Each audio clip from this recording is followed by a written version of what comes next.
Back to the beginning of the history of country music when A.P., Sarah, and Maybelle Carter made their first recording in 1927. Although the original Carter family disbanded in 1943, they left a wealth of songs and a legacy of talent passed on from one generation to another. Maybelle Carter, a member of the original group, went on to form a new Carter family composed of herself and her daughters Anita, Helen, and June. They began working on various radio stations and in 1950 moved to Nashville to become regulars on the Grand Ole Opry. Along with the group came a young musician they had discovered along the way by the name of Chet Atkins. The Carter family went on to perform during the 50s till Helen and Anita married and left the group, and June struck out on her own. With the advent of the folk era during the 60s, Maybelle became a featured performer at folk festivals and college concerts, and June and her husband, Johnny Cash, became stars of their own network TV show. And during the early 70s, the Carter family assembled once again to perform frequently on the show. Following Maybelle Carter's death in 1978, the group continued to perform with Johnny Cash's show and recently added new members, a third generation of Carters. And here's the Carter family as they appeared in 1965. There's a dark and a troubled side of life. There's a bright and a sunny side too. Though we meet with the darkness and strife, the sunny side we also may view. Keep on the sunny side, always on the sunny side. Keep on the sunny side of life. It will help us every day, it will brighten all the way. It will keep on the sunny side of life.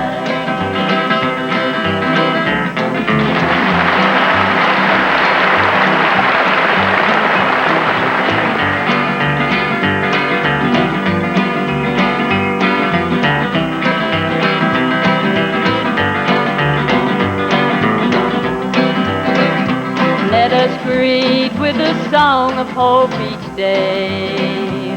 Though the moment be cloudy or fair, let us trust in our Savior always, to keep us everyone in His care.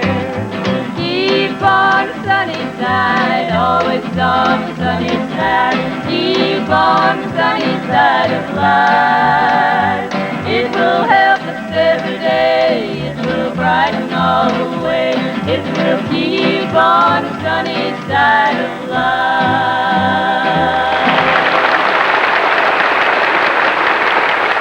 That was the Carter family. Anita and Helen are with us today on Yesteryear in Nashville to talk about the legendary Carter family. Now, Anita and Helen, who I've known for many, many years, oh, not too many, because we're still young, aren't we? Right. Very young. They are, but I'm not. But you guys were not with the original Carter family. No. Not at the start.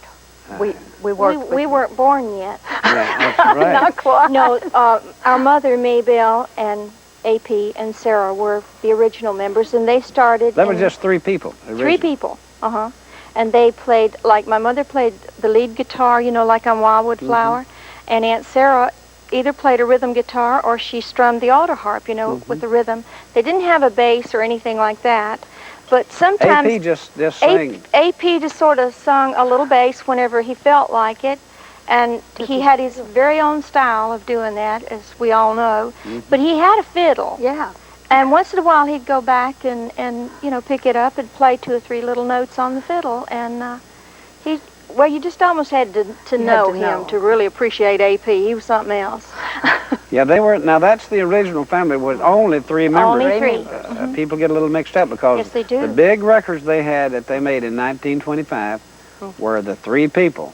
3 people. And 2 instruments. 2 instruments. And I still like it that way. Yeah, it's nice that Now, way. your mother was Maybelle, of course. Now, how was she related to AP and Sarah? Well, Explain all that. I tell you, it's a little bit complicated unless you do know. Sarah married AP Carter, and my mother, who was Sarah's cousin, married AP's brother, Ezra. So that's how they all got to be Carters. Now, how was the original Carter family discovered? How did that happen? Well, AP and Mama and Aunt Sarah, you know, had been kind of picking around the area. And they heard about a talent scout who was coming into Bristol. And he was looking for talent to record. And so they just got themselves together and went up to Bristol to see what they could find out. And Mama was so green at that time. She was 16 years old. You know, she said, well, should I take my guitar? You know, she didn't know. So anyway, they went with their little guitar and their auto harp and ended up recording. And I think the day after they did their first recording, Jimmy Rogers did his first recording. So it was quite a happening. Helen, why did the original Carter family break up? Well, I don't know. I tell you, Aunt Sarah and Uncle AP, you know, were married. And back several years before, they had divorced. And she later remarried. And I don't know whether there were some problems, but she never did love the business like Mother loved it. You know, she would go and she would do the radio shows, and that was fine, and she'd go record. But she didn't love that contact. She didn't love that personal contact that Mother did, being out and being with an audience. You know, I can remember when Mother started out with us that Aunt Sarah would say, May, when are you ever going to settle down and stay home like you should? And that was not for Mother, you know. She enjoyed every minute. And they broke up, I think, in 1943. They made their last recordings, I think, in 41. And there was no real big problem, but I think they just kind of, one went one way and one went the other, and Mother just said, come on, girls, and here we go. So now, we've been talking about the original Carter family. Well, part of the group that's formed later. When was the group you were in formed? Well, we started singing together. Was it 1939 we first sang together. Mother was in Texas on the border stations doing some shows, and Anita had gone out the year before, a little bitty thing, and sang with Mother. Well, we went and got me a job, but she I went didn't and get got paid. a job when she was like 3 or 4 years old. Anyhow, he asked Mother, said, do you have any more daughters can sing? And of course I was trying to play the guitar and sing, and I sang some with AP and Sarah's daughter, Jeanette. And Mother said, well, I've got one I know can sing, but I don't know about that other one. June had never shown any inclination to sing or anything except just have a good time. She was always full of herself. So Mother came home. I never will forget, she came in and she said, now girls, you've got to learn some songs. We learned 15 songs, and we put June on the lead because she'd never sang, she hadn't sung any, and Anita and I could sing harmony. So here's a little 4-year-old peeping along in harmony, and I'm singing the low part, and June is doing the lead, and when Mother got the auto harp out, and she wrote the words of the songs out, and then she put the keys above the words, and she said, now June, when you see that, you change. And that's how June learned to play the auto harp. We learned 15 songs and went to Texas, and we got out there. Before we got back, I think we knew about 100. We had sung everything from Make Me Want to Go, what is it, Make Me Want to Go. Make Me Want to Go. Don't make no, honey. You know those songs about. Don't make me go to bed and I'll be good. Yeah, she sung that one, but the one I'm thinking about, Show Me the Way to Go Home. That was I'm tired and I want to go to bed. Want to go to bed. Show me the way to go home. That's a drunk song. I had a drink. We sung drink. it, believe me. I 4 years old. I sang Yankee Doodle. Really, we sang everything. We didn't have all the songs then that we have now. You know, you just sang whatever was available. That's right. Birmingham Jail and Yeah, we sang all down in the those. valley. We're talking with Helen and Anita Carter.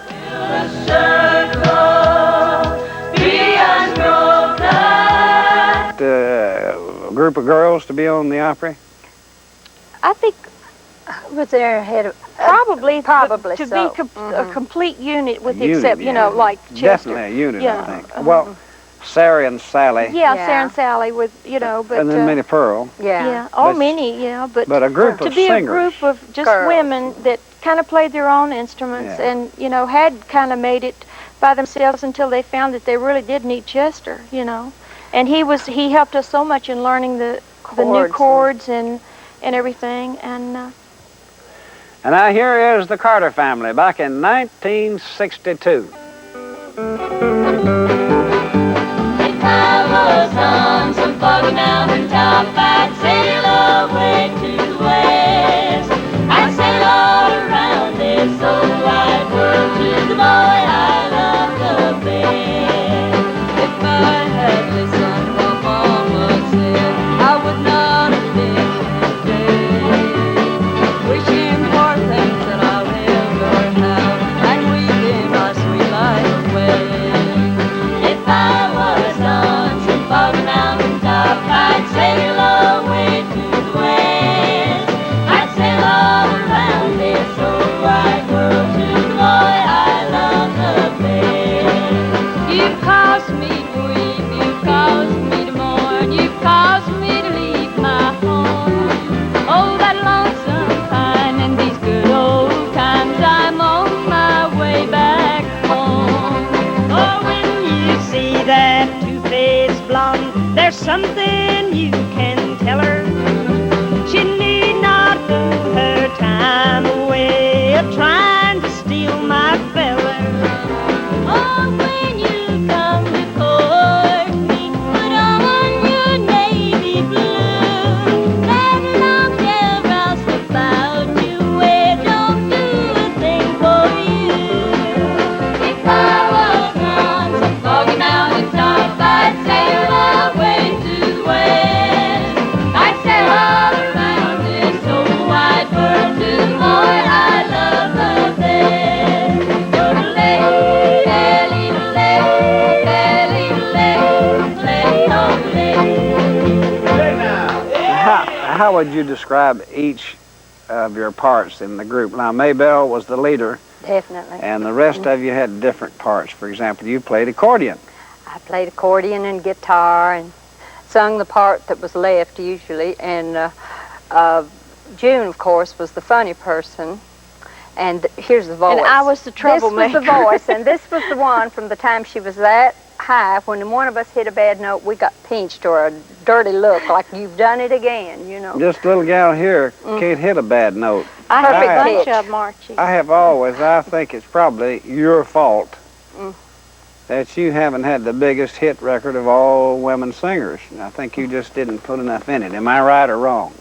Well, I'm sort of laid back, you know. I just like being a member of my family, and I mean, I love to sing. Don't misunderstand me. I love singing, and if I have a hit record, that would make me very, very happy. And I appreciate the years that we've worked, but it's not something that was just going to kill me if it didn't happen to me, because I had enough of Mama in me to just love to get out there and do what you do, you know. And if it happens big, great. If not, you don't have to worry about falling down, you know.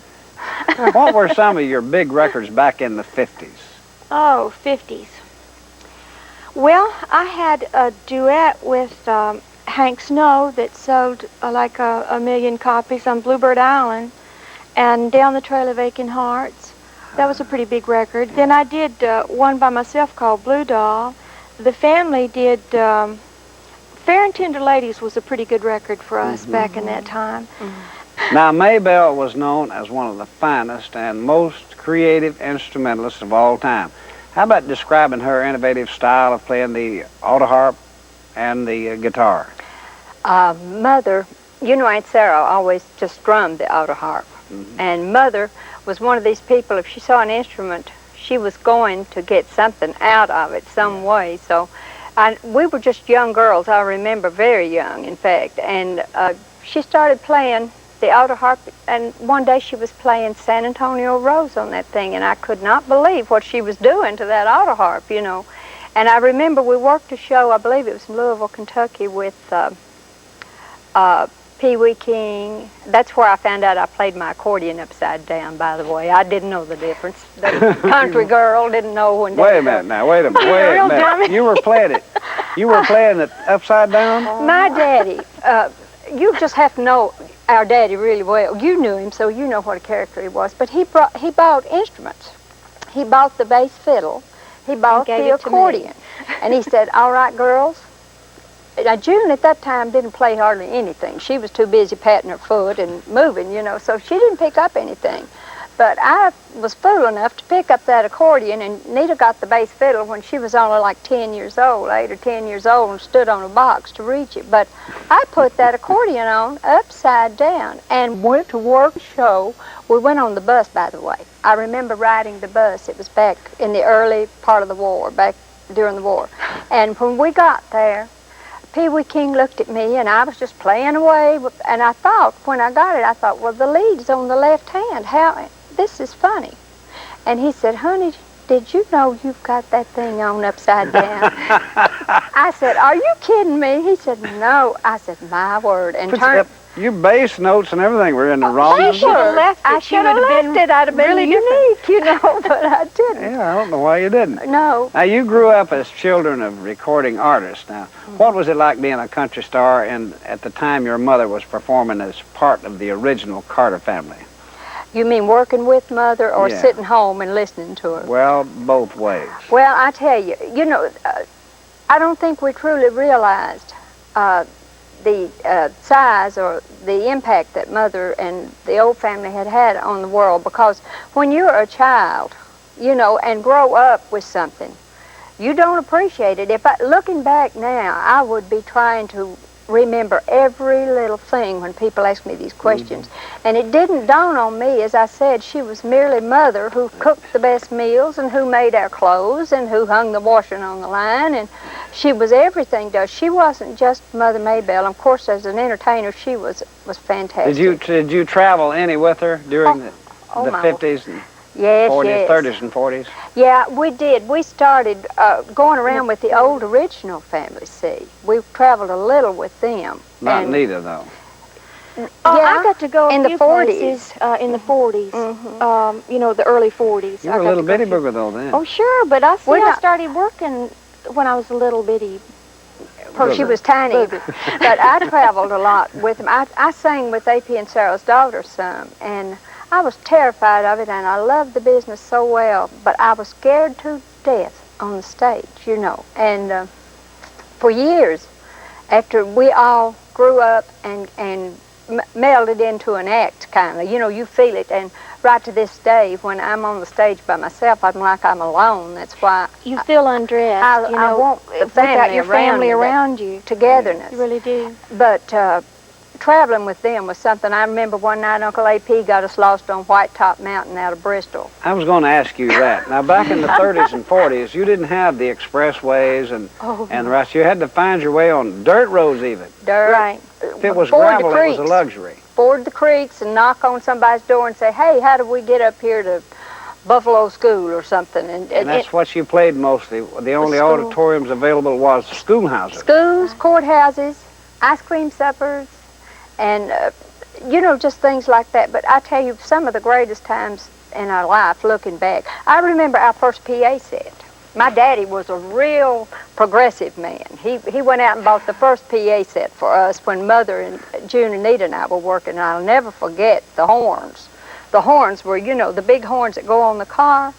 And if you've ever seen our home up in Virginia, when Mother, this was during the time Mother was in Texas, and I remember Daddy setting those horns up on the side of the porch. Now, no one much is aware of this, but our Daddy was a classical music lover. And he loved the classics. He knew all the things. He gave Poor Valley their first culture. He played Beethoven symphonies and Mozart. And Through the horns. through the horns on the front porch. I said he was going to get some culture on him one way or another, I tell you. We'll be right back with Anita and Helen Carter after this.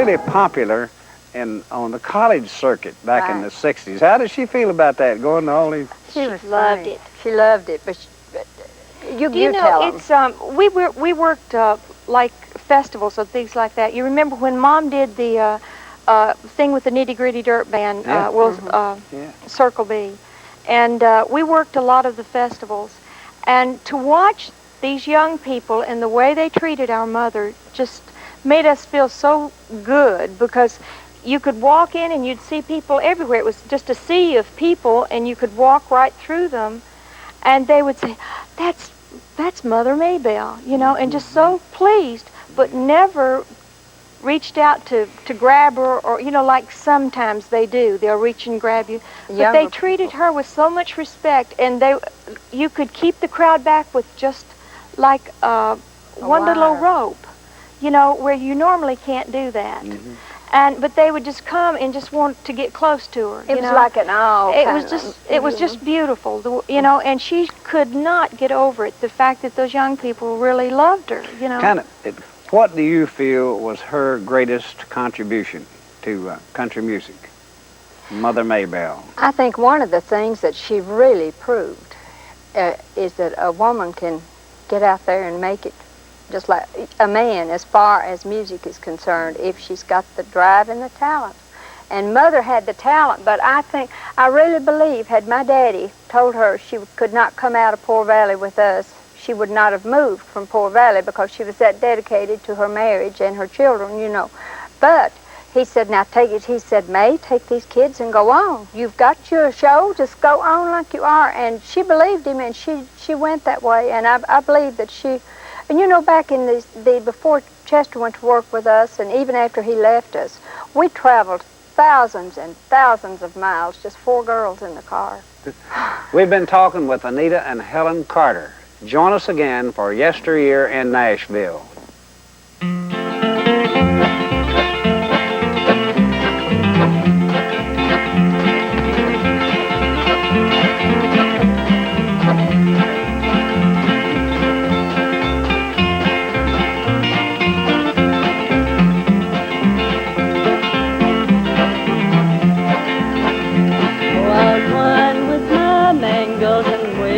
Black hair, with the roses so red and the lilies so fair, and the myrtle so bright with TNN dew, the pale and glitter and eyes look like blue. I will dance, I will sing, and my life shall be gay. I will charm every